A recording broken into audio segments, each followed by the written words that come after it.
Kasus kematian Brigadir Esko yang tewas dibunuh sesama polisi terus menyita perhatian. Ya, terbaru warga bersama keluarga Brigadir Esko menggeruduk dan merusak rumah tersangka lantaran kesal dengan pengungkapan kasus yang dinilai lambat.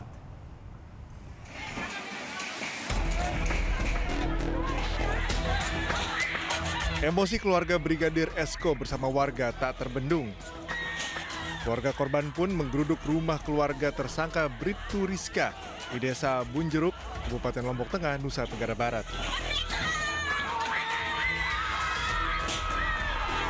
Masa menjebol tembok dan pagar rumah Rizka hingga merusak seluruh barang dan jendela rumah.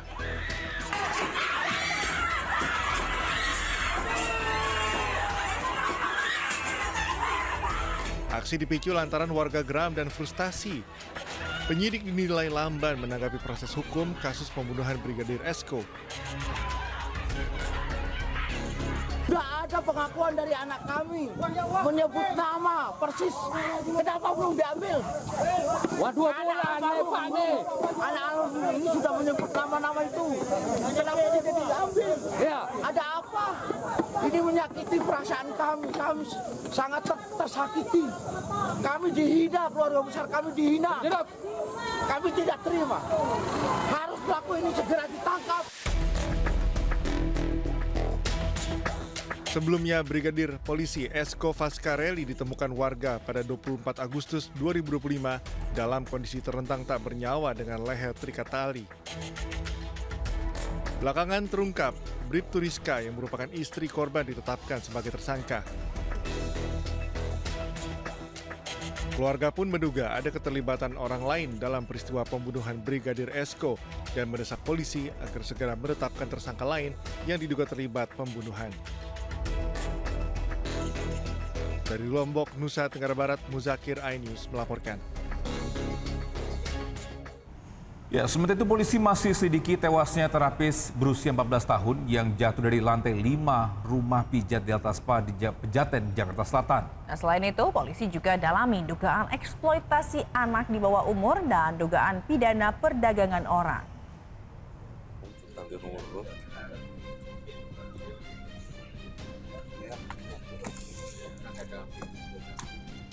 Di lahan kosong inilah warga menemukan jasad perempuan muda berkulit putih. 5 hari kemudian, Kapolres Metro Jakarta Selatan menjelaskan penemuan jejak kaki di lantai 5 di lokasi jatuhnya terapis berusia 14 tahun di Delta Spa, Jakarta Selatan. Memang ada jejak kaki, telapak kaki yang dari lantai 5 sampai ke lantai 3. Nah, dari lantai 3 terus di pinggiran di tembok itu tiba-tiba jejak kakinya hilang. Dan akhirnya kita temukan juga di bawah ada dompetnya yang terpental atau lepas dari sakunya, mungkin dari tangan atau dari badannya, yang tidak, pada akhirnya kita untuk sementara masih melakukan penyelidikan pendalaman apakah ini benar dia terjatuh dari lantai 3 ataukah ada penyebab lainnya. Itu yang masih kita lakukan pendalaman terkait dengan hal ini. Kemudian kami juga mendapatkan informasi bahwa ini keluarga korban ini melaporkan adanya dugaan eksploitasi anak di bawah umur. Apakah itu benar, Pak? Sudah masuk laporannya? Iya, benar. Itu laporan yang sedang kita tangani, lakukan penyelidikan terkait dengan dugaan adanya eksploitasi anak atau terkait dengan Undang-Undang Nomor 35 Tahun 2000 tentang Perlindungan Anak. Artinya kita masih melakukan penyelidikan lebih mendalam lagi, melihat alat bukti yang kita kumpulkan. Yang pada intinya untuk penyebab kematian kami belum bisa menentukan. Yang menentukan kan ahli. Ya, ahli untuk itulah jenazah masih dilakukan otopsi dan kami menunggu hasil dari ahli forensik. Sebelum dilaporkan meninggal, korban sempat ingin pulang ke rumahnya di Indramayu. Namun, niat korban terhalang oleh peraturan denda dari Delta Spa berupa uang jaminan sebesar 50 juta rupiah. Karena nggak sesuai sama perjanjian di Bali. Di Bali katanya kan gaji 5 juta, nyampe Jakarta malah 1 juta. Tuh. Terus kan adik saya kan istilahnya kan udah nggak betah lah intinya di sini tuh, mau pulang dulu tadinya. Cuma dari pihak Deltanya mungkin ngancam kalau belum 1 tahun membayar dendanya 50 juta. Hingga kini polisi masih menyelidiki apakah korban mengalami kecelakaan hingga jatuh atau sengaja melompat dari atap.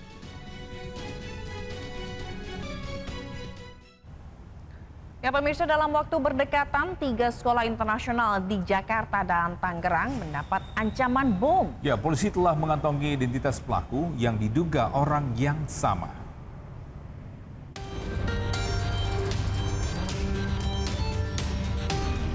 Polda Metro Jaya terus mendalami ancaman bom di 1 sekolah internasional di Jakarta Utara dan 2 sekolah internasional lainnya di Tangerang Selatan. Setelah dilakukan penyelidikan, polisi kantongi identitas pelaku pengancam bom yang diduga merupakan orang yang sama. Motif dan modus ancaman bom dari pelaku juga sama, yakni meminta uang tebusan berupa kripto. Polisi juga pastikan nomor ponsel yang digunakan pelaku untuk meneror menggunakan nomor ponsel luar negeri.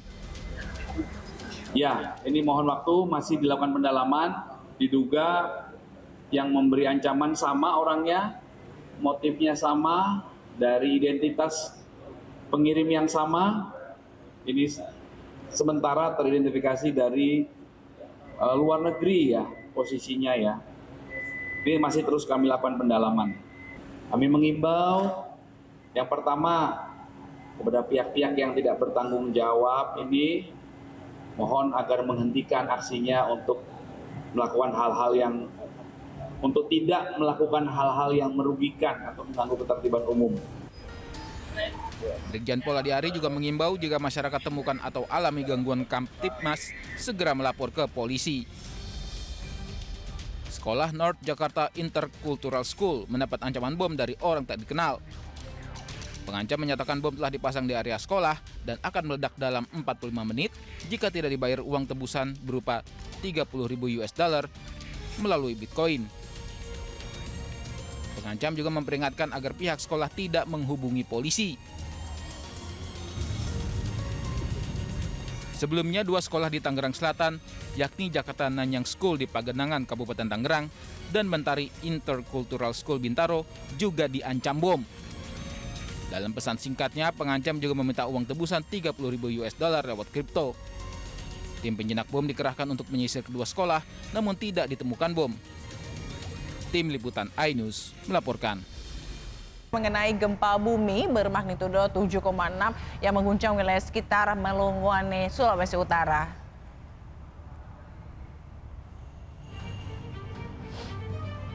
Ya, Badan Meteorologi, Klimatologi, dan Geofisika mencatat gempa berlokasi di 371 km timur laut Melongwane, Sulawesi Utara. Dengan kedalaman gempa 56 km. Sejumlah wilayah di Sulawesi Utara pun menerima peringatan dini tsunami. Di antaranya Kepulauan Talaut, Kota Bitung, Minahasa Utara bagian utara dan selatan. Tidak hanya itu, tsunami juga mengancam daerah-daerah Supiori, Papua.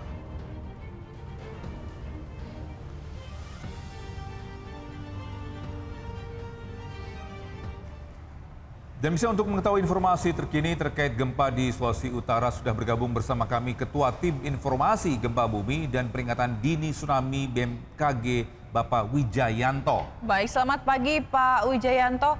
Pak, ini daerah mana saja Pak yang paling terdampak atas gempa ini Pak? Ya, terima kasih Mas Togi dan Mbak Sila.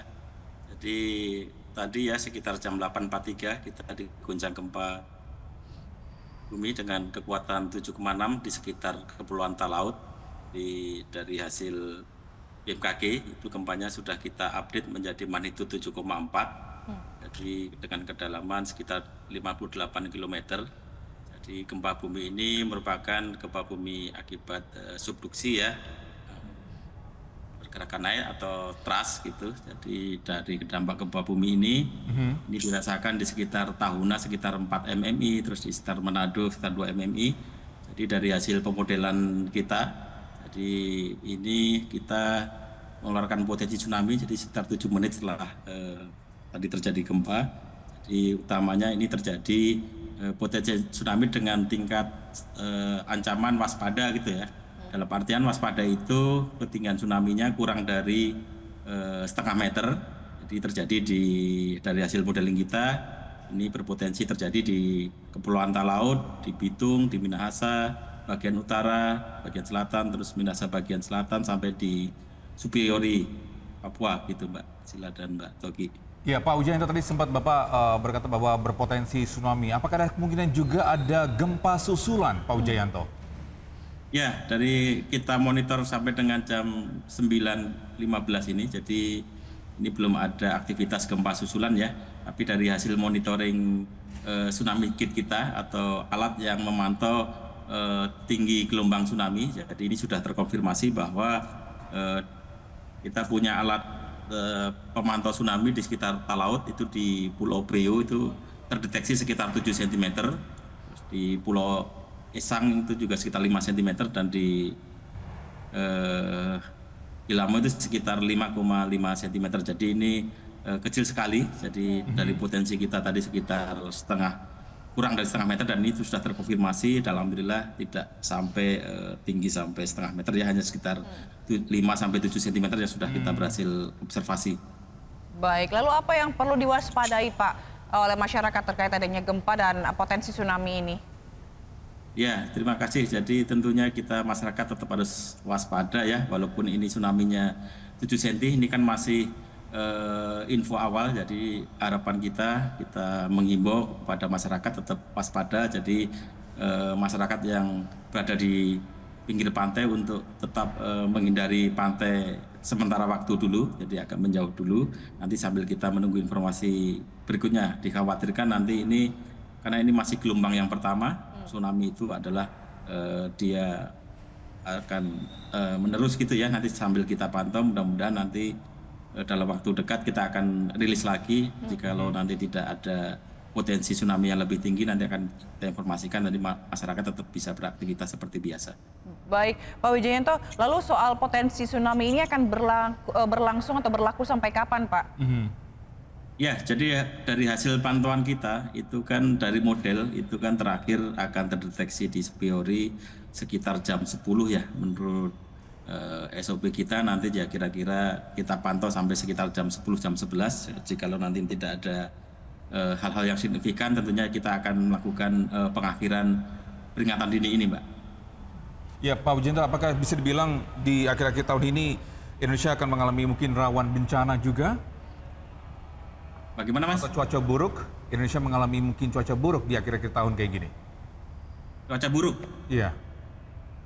Ya, jadi ini kan memang di akhir tahun ya, daerah pancaroba atau pergantian musim ya, tentunya kita tetap harus waspada. Karena di akhir-akhir tahun ini juga selalu akan ada fenomena untuk perubahan musim gitu ya. Jadi kita tetap harus waspada gitu, Mas. Baik, terima kasih informasinya Pak Wijayanto, Ketua Tim Informasi Gempa Bumi BMKG, dan telah bergabung juga di iNews Today. Selamat pagi Pak, salam sehat selalu, terima kasih. Selamat pagi. Ya, bisa lagi-lagi akibat lemahnya konstruksi bangunan aula pondok pesantren ambruk. Dan kali ini terjadi di Ponpes Al-Hikmah, Lampung Selatan, Lampung.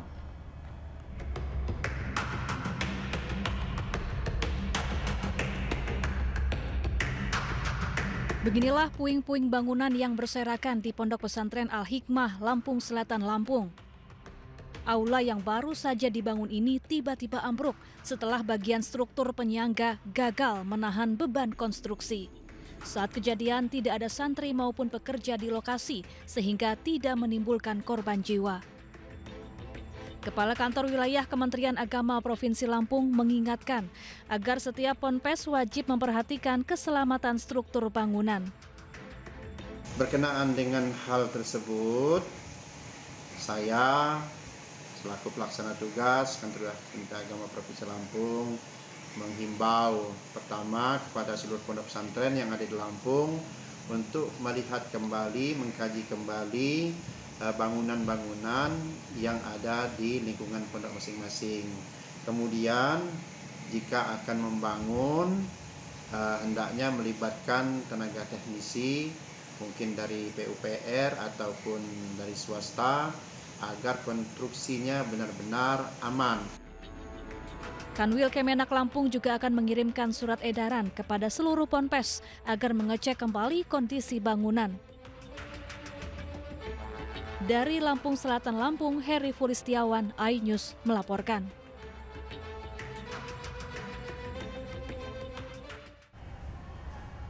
Ya, sementara itu Polda Jawa Timur telah melakukan gelar perkara atas peristiwa ambruknya Ponpes Al-Khozini. Ya, dugaan kelalaian ditemukan polisi dan status kasus ini naik ke tahap penyidikan, namun belum ada tersangka yang ditetapkan.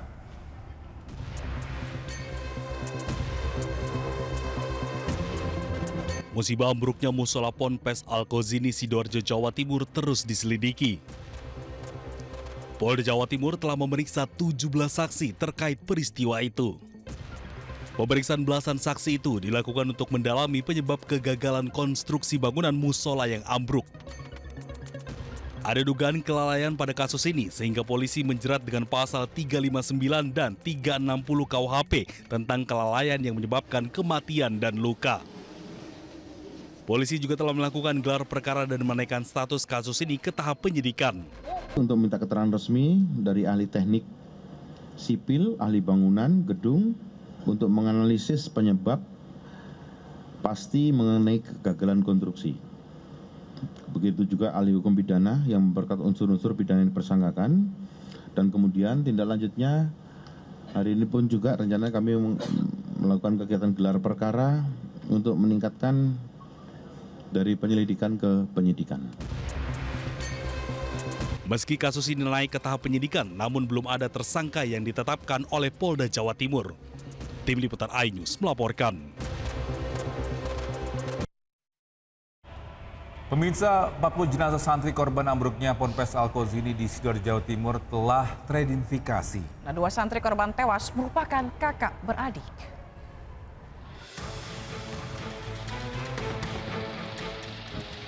Memasuki hari ke-10 proses identifikasi korban robohnya musola di Pondok Pesantren Al-Khozini, Sidoarjo, Jawa Timur, tim DVI RS Bayangkara Polda Jawa Timur berhasil mengidentifikasi 40 jenazah yang diduga seluruhnya adalah santri. Dalam proses identifikasi, tim DVI mencocokkan data korban dengan data postmortem dan antemortem yang sudah dikumpulkan dari keluarga korban. Salah satu yang mempermudah adalah foto wajah keluarga korban yang terlihat bentuk giginya. 6 kantong jenazah teridentifikasi pada hari Rabu. Sampai dengan hari ini, tim gabungan telah berhasil mengidentifikasi total 40 korban dari 67 kantong jenazah yang kami terima di pos DVI. Saat ini proses operasi DVI masih berjalan dengan melakukan pendalaman antemortem dan postmortem. Hingga saat ini proses identifikasi korban masih terus berlangsung. Sementara Polda Jatim masih menyelidiki kasus ambruknya pesantren Al-Khozini. Dari Sidoarjo, Jawa Timur, Henry Aprila, Ade Supriyatna, iNews melaporkan.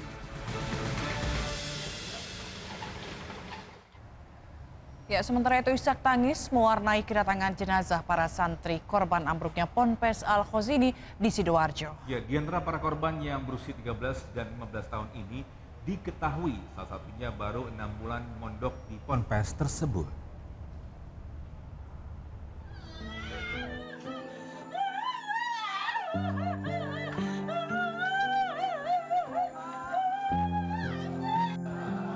Kedatangan jenazah Muhammad Abdul Rahman Nafis berusia 15 tahun, santri korban ambruknya musola Ponpes Al-Khozini disambut isak tangis keluarga.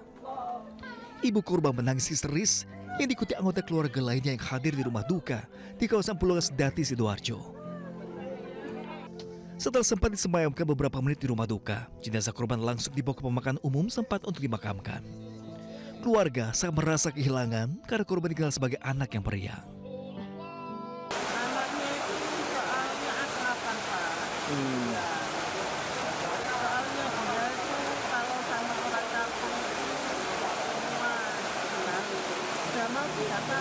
Mau 3 tahun, mau lulus. Suasana duka juga melanda keluarga dari Muhammad Adam Fidiansyah, santri berusia 13 tahun yang juga menjadi salah satu korban meninggal. Adam diketahui baru 6 bulan mondok di Ponpes Al-Hozini. Setelah lulus SD, dia meminta untuk mondok di pesantren. Bahkan sebelum musibah terjadi, korban sempat pulang ke rumah karena sakit. Korban pun dimakamkan di pemakaman Islam Desa Masangan Kulon. Adam itu cucu saya, mondok baru berapa bulan, belum lama. Dari lulusan SD ini mau ke SMP ini, itu baru pulang Pak, sakit anak itu. Sebenarnya nggak mau kembali, tapi ya namanya musibah Pak ya. Anak itu memang udah nggak kerasan, mau minta pulang. Selanjutnya ya namanya orang tua, punya anak pintar, ya kembalikan mondok.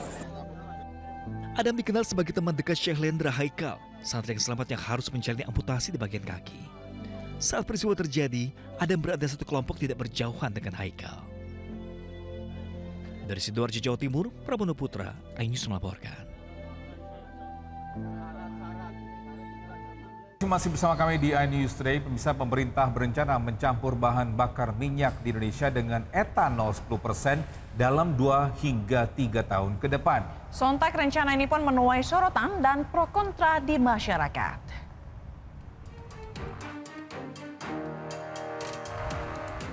Pemerintah Indonesia saat ini tengah menggodok rencana mencampurkan bahan bakar minyak dengan etanol 10%.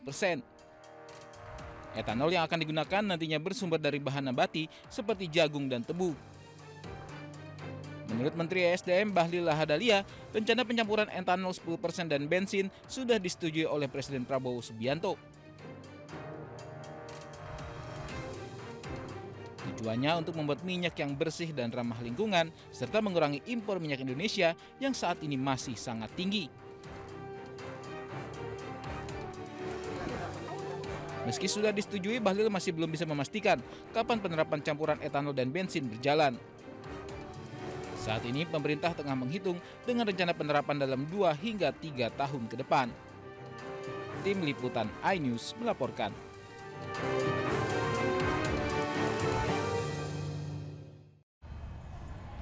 Ya pemirsa, penggunaan etanol sebagai campuran bahan bakar kendaraan semakin sering terdengar setelah munculnya kasus kelangkaan BBM di sejumlah SPBU swasta di tanah air. Ya, lalu apa sebenarnya etanol itu dan apakah membawa dampak berlapis pada BBM? Berikut informasinya untuk Anda.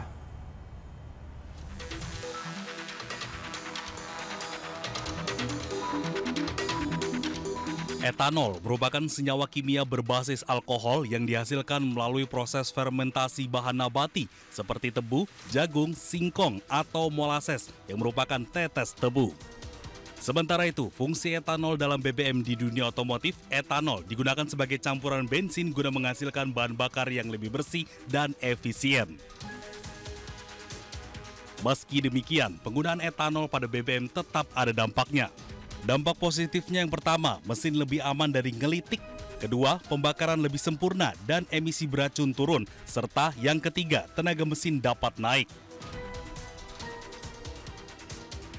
Lalu dampak negatifnya adalah, pertama, konsumsi BBM lebih boros dan kedua, sulit menghidupkan mesin di suhu dingin.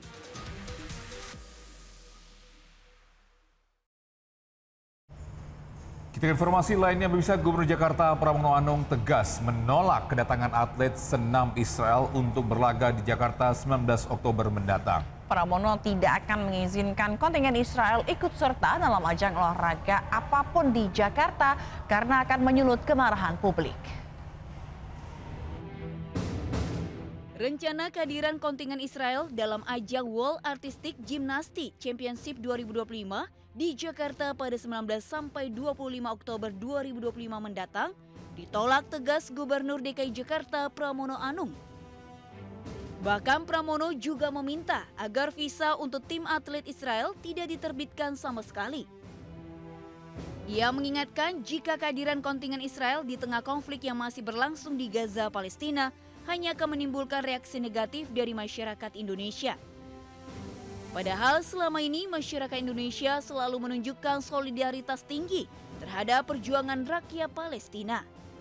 Karena nggak ada manfaatnya dalam kondisi seperti ini ada atlet, apalagi atlet gimnastik ya, itu bertanding di Jakarta dan pasti akan menyulut, membangkitkan kemarahan publik dalam kondisi yang seperti ini. Karena apapun. Diingat juga dalam pidato Presiden RI Prabowo Subianto di sidang Majelis Umum PBB beberapa waktu lalu, menekankan jika Indonesia berdiri tegak mendukung kemerdekaan Palestina. Sikap ini menegaskan konsistensi Jakarta sebagai ibu kota yang menghormati arah politik luar negeri Indonesia, yakni mendukung kemerdekaan Palestina dan menolak segala bentuk normalisasi dengan Israel. Tim Liputan iNews melaporkan. Ya pemirsa, tidak hanya itu, pemerintah Indonesia juga resmi tidak akan berikan visa untuk atlet senam Israel. Ya, keputusan ini diambil lantaran hingga kini Indonesia tidak menjalin hubungan diplomatik dengan Israel sebelum Israel mengakui kemerdekaan Palestina.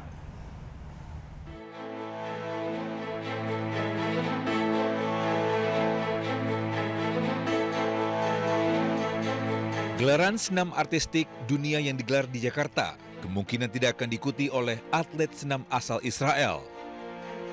Lantaran pemerintah Indonesia dengan tegas menyatakan tidak akan memberikan visa bagi atlet asal Israel. Pemerintah pun tekankan tidak akan menjalin hubungan diplomatik dengan Israel sebelum Israel mengakui kemerdekaan Palestina.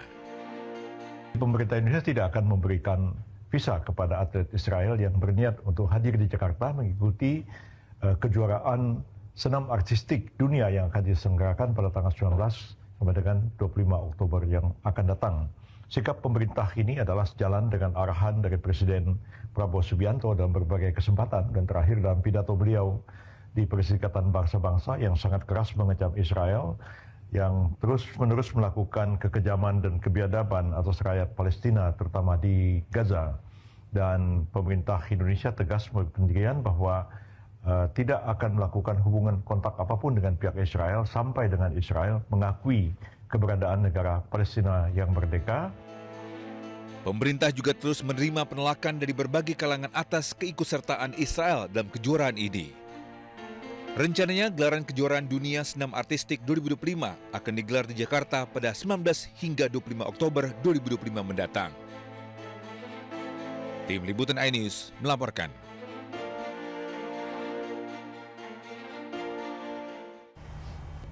Pemirsa, Menteri Keuangan Purbaya Yudi Sadewa kembali berbicarakan soal transfer ke daerah atau TKD yang dipotong. Di waktu yang sama, Ketua Dewan Perwakilan Daerah Sultan Bakhtiar Najamuddin juga berikan tanggapan usai 18 kepala daerah ramai-ramai sambangi kantor Menkyu untuk ajukan komplain.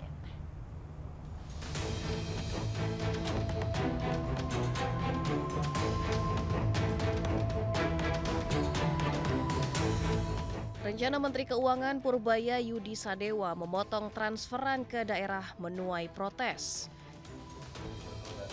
Para gubernur tegas menolak rencana pemerintah pusat yang akan melakukan pemotongan anggaran dengan mendatangi kantor Kementerian Keuangan di Jakarta. Meski begitu, Menteri Keuangan masih santai menanggapi perihal transfer ke daerah atau TKD yang diprotes. Usai pelantikan sejumlah pejabat pada Rabu sore di Istana Negara, Purbaya mengatakan dirinya sudah menjelaskan mengapa penurunan terjadi kepada para pemimpin di daerah yang datang ke kantornya. Ia juga menyebut jika ekonomi membaik, tentu penambahan secara otomatis akan dilakukan pada pertengahan tahun depan. Dia semuanya kan kalau dipotong anggaran pasti protes. Saya bilang ya pertengahan tahun depan mungkin ada ruang untuk mengindik ke atas, mengupgrade kalau ekonomi sudah mulai bagus dan pajak kita membaik ya. Kalau ekonomi bagus kan otomatis pajak juga naik kan. Nanti kita lihat, saya pesan sama mereka, ya Anda pastikan aja penyerapan anggarannya bagus, tepat waktu dan nggak ada yang bocor. Kalau itu yang terjadi maka tahun depan kita bisa propose ke atas dan ke DPR untuk menambah.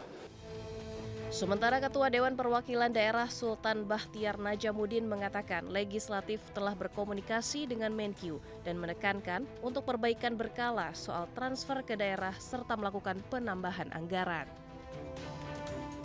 Prinsipnya nanti secara berkala itu akan ditinjau ulang. Nah, kami kurang lebih sebulan lebih yang lalu dalam pertimbangan DPD terkait dengan era APBN, memang kita sudah meng-underline bahwa memang sebaiknya TKD itu ditambah karena aspirasi para kepala daerah begitu banyak. Tapi juga catatan kita juga bahwa kepala daerah agar betul-betul produktif, efektif dan selektif, sehingga juga dana TKD yang diluncurkan ke daerah itu betul-betul punya multiplier efek. Sebelumnya di depan belasan gubernur yang mendatangi kantornya, Menteri Keuangan Purbaya Yudi Sadewa telah mengatakan alasan pemotongan disebabkan APBN 2026 lebih rendah 29% dari sebelumnya, di angka 919 triliun menjadi 650 triliun rupiah. Dari Jakarta, Camar Haenda, Novandwi, iNews melaporkan. Pemirsa, Gubernur Sumatera Utara Bobi Nasution merespon teguran inflasi sumut tertinggi di Indonesia. Bobi Nasution mengatakan pihaknya terus melakukan upaya agar Sumut tidak lagi mengalami inflasi yang cukup tinggi. Inflasinya tertinggi. Bahwa di sini kita sama-sama melihat Provinsi Sumatera Utara 5,32.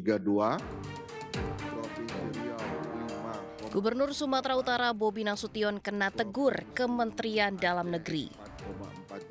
Pasalnya, inflasi di Sumatera Utara menjadi yang tertinggi se-Indonesia dengan 5,32%. Hal itu disampaikan Sekretaris Jenderal Kemendagri Tom Sitohir dalam rapat koordinasi pengendalian inflasi daerah.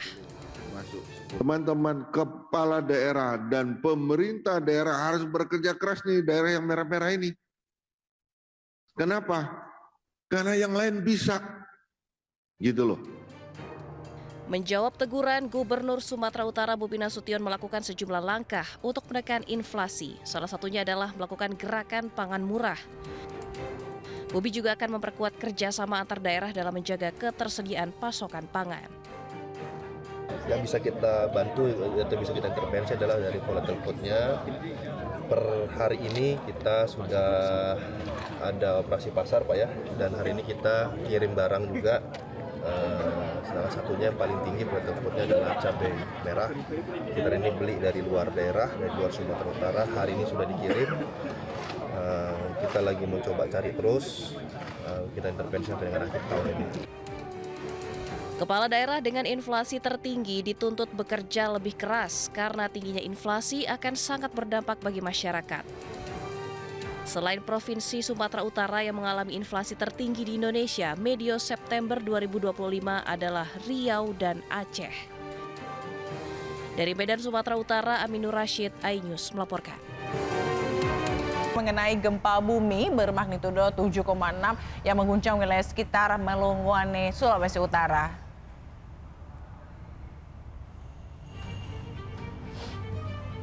Ya, Badan Meteorologi, Klimatologi, dan Geofisika mencatat gempa berlokasi di 371 km timur laut Melongwane, Sulawesi Utara. Dengan kedalaman gempa 56 km. Sejumlah wilayah di Sulawesi Utara pun menerima peringatan dini tsunami. Di antaranya Kepulauan Talaut, Kota Bitung, Minahasa Utara bagian utara dan selatan. Tidak hanya itu, tsunami juga mengancam daerah-daerah Supiori, Papua.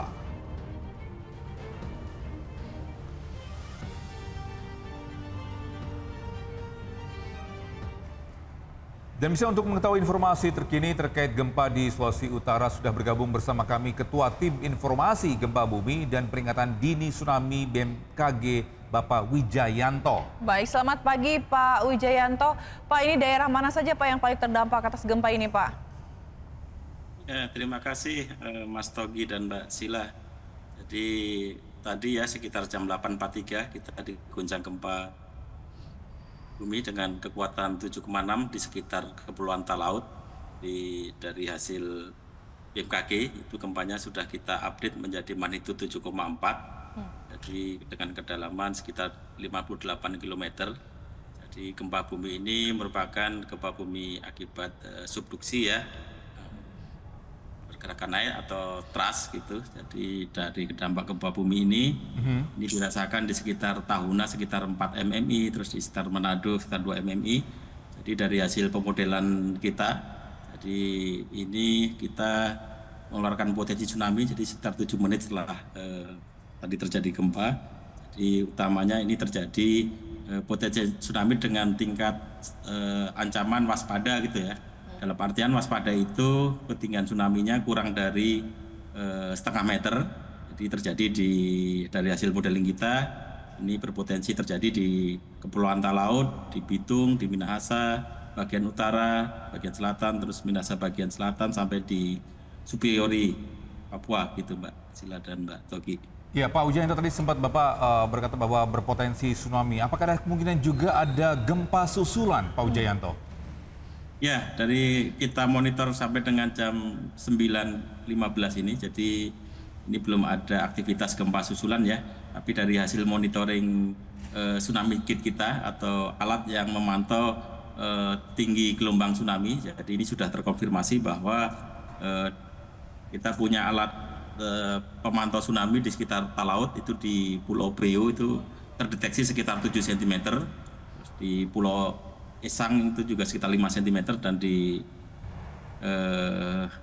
Lamo itu sekitar 5,5 cm. Jadi ini kecil sekali. Jadi dari potensi kita tadi sekitar kurang dari setengah meter, dan ini sudah terkonfirmasi. Alhamdulillah tidak sampai tinggi sampai setengah meter, ya hanya sekitar 5 sampai 7 cm yang sudah kita berhasil observasi.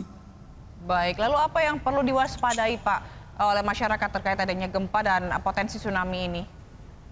Ya, terima kasih. Jadi tentunya kita masyarakat tetap harus waspada ya, walaupun ini tsunami-nya 7 cm, ini kan masih info awal. Jadi harapan kita menghimbau kepada masyarakat tetap waspada. Jadi masyarakat yang berada di pinggir pantai untuk tetap menghindari pantai sementara waktu dulu, jadi agak menjauh dulu. Nanti sambil kita menunggu informasi berikutnya. Dikhawatirkan nanti ini, karena ini masih gelombang yang pertama, tsunami itu adalah dia akan menerus gitu ya. Nanti sambil kita pantau, mudah-mudahan nanti dalam waktu dekat kita akan rilis lagi. Jikalau nanti tidak ada potensi tsunami yang lebih tinggi, nanti akan kita informasikan, nanti masyarakat tetap bisa beraktivitas seperti biasa. Baik, Pak Wijayanto, lalu soal potensi tsunami ini akan berlangsung atau berlaku sampai kapan, Pak? Ya, jadi dari hasil pantauan kita itu kan dari model itu kan terakhir akan terdeteksi di Superiori sekitar jam 10 ya, menurut SOP kita. Nanti ya kira-kira kita pantau sampai sekitar jam 10, jam 11. Jikalau nanti tidak ada hal-hal yang signifikan, tentunya kita akan melakukan pengakhiran peringatan dini ini, Mbak. Ya, Pak Wijayanto, apakah bisa dibilang di akhir-akhir tahun ini Indonesia akan mengalami mungkin rawan bencana juga? Bagaimana Mas? Atau cuaca buruk, Indonesia mengalami mungkin cuaca buruk di akhir-akhir tahun kayak gini? Cuaca buruk? Iya. Ya, jadi ini kan memang di akhir tahun ya, daerah pancaroba atau pergantian musim ya, tentunya kita tetap harus waspada. Karena di akhir-akhir tahun ini juga selalu akan ada fenomena untuk perubahan musim gitu ya, jadi kita tetap harus waspada gitu Mas. Baik, terima kasih informasinya Pak Wijayanto, Ketua Tim Informasi Gempa Bumi BMKG, dan telah bergabung juga di iNews Today. Selamat pagi Pak, salam sehat selalu, terima kasih. Selamat pagi.